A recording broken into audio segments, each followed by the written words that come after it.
नमस्ते मित्रमैत्रिणींनो, Shilpa designer YouTube चॅनलमध्ये आपलं स्वागत आहे। मी हे 4 टक्सचं माप टाकलेलं आहे। तर हे तुम्हाला कसं टाकलं हे पार्ट 1 मध्ये तुम्हाला माहितीच झालं असेल। तर आपण ह्याची आता कटिंग करून घेऊया। तर आपल्याला दोन्ही साइड एकदमच कापायच्या आहेत। जर आपला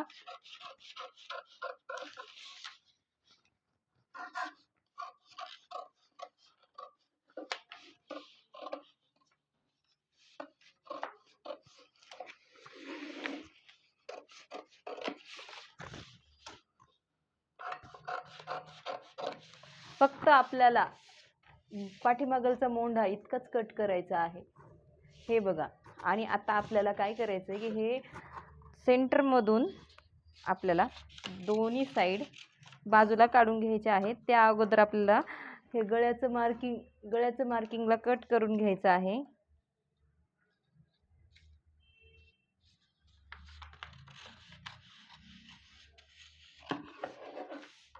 या पद्धतीने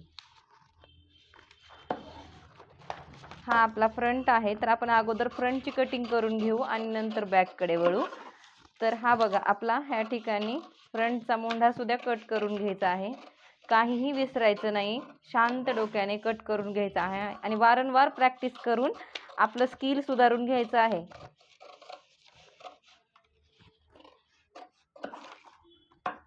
हे झालं आपलं 4 टक्सचं कटिंग। फ्रंटचं कटिंग झालेलं आहे, पुढच्या भागाचं कटिंग झालेलं आहे।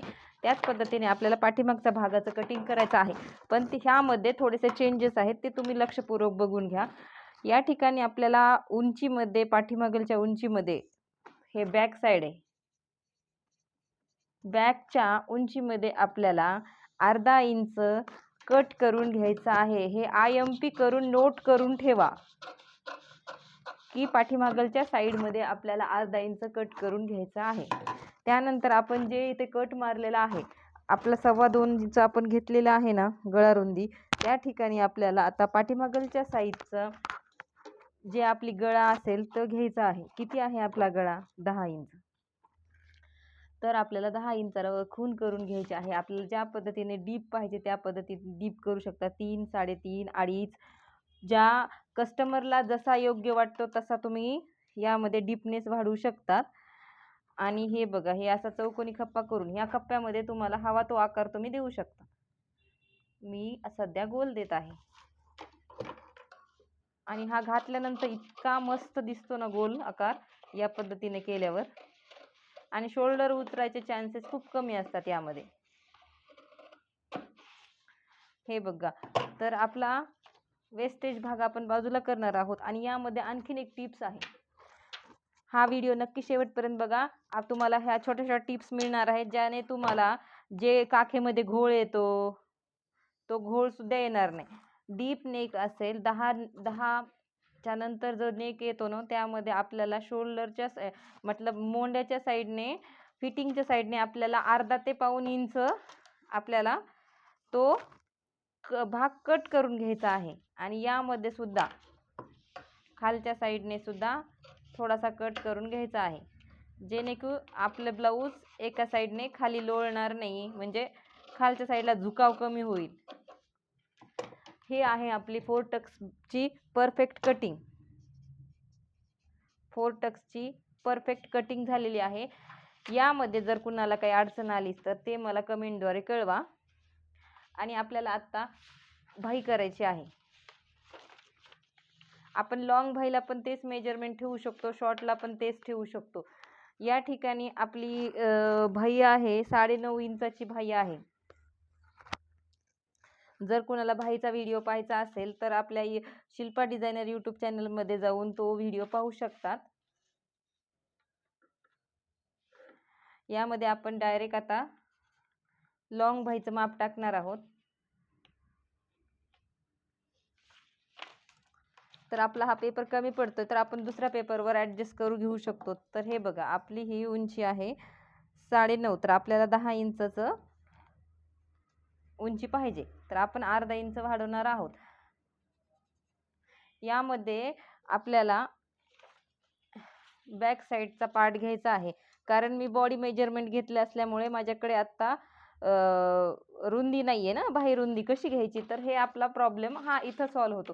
या ठिकाणी आपल्याला अर्धा इंच सोडायचं आहे आणि या साईडकडून बॅकच्या साईडकडून मोंढ्याच्या साईडकडून ज्या ठिकाणी आपली मार्जिन आहे त्या मार्जिनपर्यंत जो आकडा येईल तो म्हणजे आपली बाह्यरुंदी. तर 3-4 पद्धतीने आपल्याला बाह्यरुंदी काढता येतात. त्यामधली सोपी पद्धत म्हणजे हे, जे करून बॉडी मेजरमेंट घेतला असेल तर. जर तुमच्याकडे ब्लाऊजचं मेजरमेंट असेल तर तुम्ही ब्लाऊजच्या मेजरमेंटनुसार घेऊ शकता. हे बघा, हे 8 इंच ही झाली आपली रुंदी. पूर्ण खप्पा करून घ्यायचा आहे. एकदम सोप्या पद्धतीने तुम्हाला सांगितलेलं आहे. तुम्ही नक्की शेअर करा, फॉलो करा, कमेंट करा, माझ्या चॅनलला सबस्क्राईब करा. बघून घ्यायचा आपल्याला किती पाहिजे. 10 या ठिकाणी माझी थोडीशी जास्त झाली होती. हे बघा, 10 इंच 10 इंच आणि 10च इंच पाहिजे आपल्याला. या ठिकाणी थोडी जास्त झाली होती उंची, ते आपण बरोबर करून घेऊ. या ठिकाणी आपल्याला 3 इंचाची एक खून करून घ्यायची आहे. या साईडला 10 इंच 1.5 इंचाची मार्जिन घ्यायची आहे आणि ह्या 8 इंचाचा आपल्याला सेंटर घ्यायचा आहे. 8 इंचाचं सेंटर आहे 4 इंच आणि 4 मध्ये सुद्धा आपल्याला तीन खप्पे करायचे आहेत. 1 2 3. या ठिकाणी 1 इंच. आपला दंडघर आहे 12 इंच. म्हणल्याप्रमाणे 6 इंचावर काही खून करायचे आणि त्यानंतर 1.5 इंचाचं आपल्याला मार्जिन करायचे आहे. तुमच्याकडे साधी पट्टी असेल साध्या पट्टीने करा, कर्व पट्टी असेल तर कर्व पट्टीने करा. कर्व पट्टीने केले तर जरा थोडा चांगला आकार मिळतो आणि साध्या पट्टीने केले तर हे बघा, साधी पट्टी असेल तरी पण पण थोडा फरक पडतो. त्यामुळे हा गोळ बाहीमध्ये येतो. त्यामुळे मी तर सजेस्ट करेल की तुम्ही कर्व पट्टीनेच आकार द्यायला हवा. हे बघा, हे पुढचा आकार, हा मागचा, हा पुढचा. तुम्हाला माझा व्हिडिओ कसा वाटला हे मला नक्की कमेंटद्वारे कळवा. Thank you for watching video. हे बघा, आपलं पूर्ण 4 टक्स ब्लाऊजची कटिंग झालेली आहे. तर आपल्याला ब्लाऊजवर कटिंग कशी करायची आहे, म्हणजे ब्लाऊजमध्ये ब्लाऊज शिवताना आपल्याला ह्यामध्ये काय काय चेंजेस करायचे आहेत ते मी सांगणार आहे तुम्हाला. तर ही आपली आहे क्रॉस पट्टी. या ठिकाणी आपल्याला अर्धा इंच वाढवायचा आहे. या ठिकाणी क्रॉस पट्टीच्या खालच्या साईडने आपल्याला अर्धा इंच वाढवायचा आहे.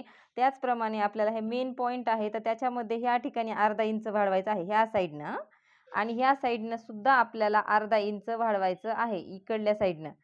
ते मी ब्लाऊज पीसवर तुम्हाला दाखवणारच आहे. तर थँक्यू फॉर वॉचिंग व्हिडिओ आणि स्टिचिंगचा व्हिडिओ लवकरात लवकरच शेअर करीन. थँक्यू.